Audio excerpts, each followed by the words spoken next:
Hi guys, welcome back with me again in this channel.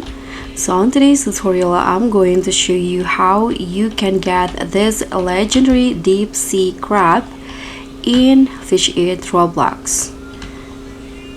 So this is a high value catch in Fish It, and it is one of the rarest creatures in the deep sea zones.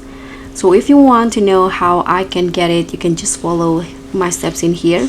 So for the locations, you can just go to the Lost Isle and go to where the Sisyphus statue is.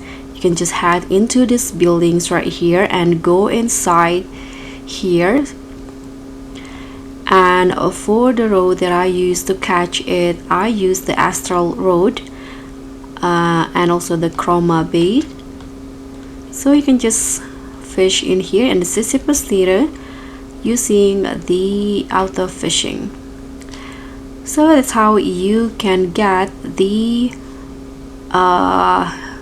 deep sea crab in Fish It. Thank you so much for watching. Don't forget to like, comment and subscribe. Also click on the thanks. I'll see you in the next one.